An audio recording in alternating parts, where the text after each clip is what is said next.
The bear's chewing on the left side of my head. I know what their teeth look like when they're alive at a quarter-inch away.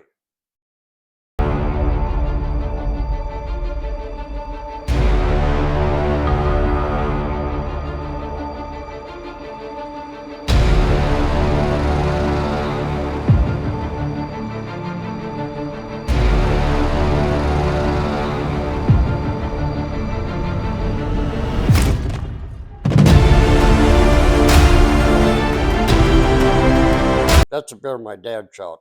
So what was it? Oh, you know the story of him getting scalped? Yeah, he walked into his buddy Ole Hogan's cabin, visiting him there for a couple hours, bullshitting. He was walking back up to the road, and a bear come out of nowhere. And I got his book and the whole story down there. When Alaska was free, he was 18 months in the hospital. The bear did a number on him. My dad found the scalp, and he sent it in, but they put it in formaldehyde back in those days. You found the guy's scalp? Yeah. Oh. But when they put it in formaldehyde, they killed it. So they put a steel plate in his head. And that steel plate bothered Newt the rest of his days. Was he alone when he was walking back to his Yeah, truck? He was yeah, alone? yeah. Someone find him? Did he? Yeah, Ole found him. You know, there were no people in the country, but people all got together. Word got out, mukluk, what have you. And this was 70s? Oh no, early 50s. Okay. Military. This was just a dirt road. Mm-hmm. Military was coming through and what have you, and they got him patched up and end up getting him into Anchorage. I got his book. He wrote several different stories. The guy who got scalped? Yeah. Okay. A lot of people have gotten scalped, or really fucked up. One guy walking into a remote cabin, springtime or fall time, and he come up on a sound of boar mating. Oh fuck, did they do a number on him? I used to play cards with the guy. God, he was just hard to look at. I mean, you know, they basically took his whole face clear off. He lived? Oh yeah, yeah. Yeah. I lucked out. I really lucked out. But So the guy that was in the hospital for 18 months, word got out, and your dad supposedly ended up finding the big bear. yeah. Was he out looking for it? Was he? Well, Dad was always out in the woods. Okay. My dad was Yeah. a mountain man. He was a hunter, you know. But found the guy's scalp. And later found the bear. Well, So they claim it was the same bear, so I was just a little kid then. Sure. And your run-in with the bear was not as bad, luckily. Huh? Your run-in with the grizzly bear was not as bad. When I was a young man, Dad was really strict on knowing what you're shooting at, knowing what's behind it, making every shell count. And it made me the shooter I become. But there's one thing all the old timers kept saying: never shoot a bear in the head. You got to break the running gear on a bear. So my whole life, it's try to get into the running gear, Shoulders. break the running gear. You break a shoulder on a bear, he's there. Okay. You break a shoulder on a moose and he's gone. Caribou, deer, Okay. they're gone. You break running gear on a bear, he is right there. He's pissed and he's pumping adrenaline, but he's planning. So subconsciously, my whole life, never shoot bear in the head. Now I've run across hundreds of stories. A lot of these guides, they only do headshots. They don't like it because that's how they score a bear. It's not how big the hide is, it's how big the skull's. And nobody wants, they've got a so-called book bear, they don't want bullet holes in it or cracked or, because Boone and Crockett has fucked up more hunts than anything, especially with these celebrities and these people that write the stories. They have to have Boone and Crockett. No, it's only a trophy in the beholder's eyes. Fuck that book. God, that Boone and Crockett and Pope and Young book just constantly pissed me off. Doug, you got to get me an animal that'll book. You got to get me an animal that'll book. God, the worst thing they ever did. So anyway, I had this German hunter, and 10-day hunt. This is specifically a bear hunt? Yeah. Okay. This is a year after my plane wreck. I lost my right eye.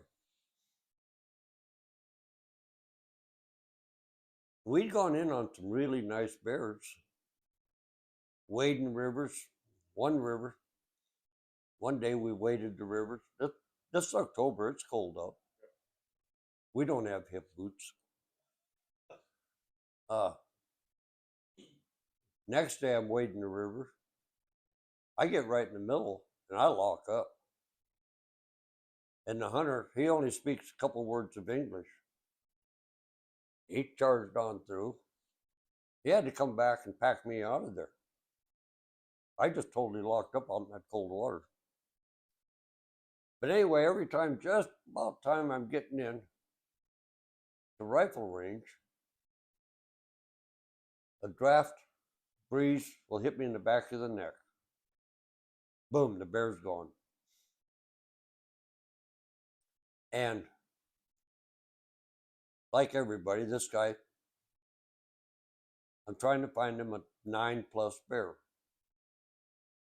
And I could find a lot of 7s, 6.5 7s, but I always tried to get 9 or better. Well, I spotted this bear. He's only a 7, but he's got 7-inch hair, and it's super, super blonde, and it just ripples. We're right at the base of a glacier. All the channels starting to come together, sandbars in between, all these humps and shit, left over. And it's just crispy, crunchy country. And I didn't take the shotgun, which I normally took on bear. I grabbed the rifle. I said, if something goes wrong, I'm going to be shooting 200 feet, where the shotgun's for inside of 30 feet. So we're easing in just as quiet as we can, but it's definitely not quiet enough for a bear, even when everything's in my favor. all the tracks in this whole area is of this 7-foot bear I'm going in after. And these hummocks out there, dry brush. I got one more hummock to go. There's a big meadow out there with a lot of berries, and that's where this bear's out there feeding. And I just get to the top of this hummock, and I more sense something. It was real low wolf. You know, now there's just the two of us and this one bear in this whole country. I looked off my left shoulder. Here that big son of a bitch is. He's 20 foot away, and he's in full charge. And his eyes are cherry red. You hear them? I know they're quiet creatures, but No. I think he might have a little wolf or clacked his teeth. Some scent put me on him. My first instinct, bear does 34 foot a second. he's on you now. Oh, he's at 20 foot, coming on like a train.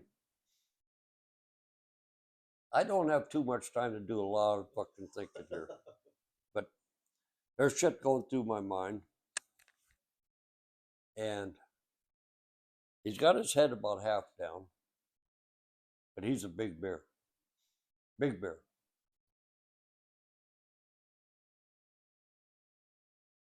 Yeah, the head's right there. But I've been ingrained with this, never shoot a bear in the head. So I'm trying to get up over the top of this, and I'm trying to shoot him right in the base of the hump. Break his backbone. Well, I hit where I wanted to. But he had big legs, and I got short legs. That bullet was dead center right over top of that spine. But he's got about 2.5 inches of fat. That's where that bullet went, right down that spine line. You know. Well, this is when he hits me, as soon as I fire. But as he's going by the hunter's got one of those fancy European rifles. Only 2 in the magazine and 1 in the chamber. As he goes by the hunter snaps the shot. Now, all this shit's happening in half the size of this room here. Sure. He snaps the shot off, and he hits it in the brisket. But he just breaks the skin. He don't touch no meat. And I can remember the bear, just before he hits me, looks at the hunter. Then the bear hits me. Down we go. I'm trying to hang on to the rifle. I'm trying to get another cartridge in it. I got a pistol on, shoulder holster. What size pistol? 357. But I can't do nothing on the ground.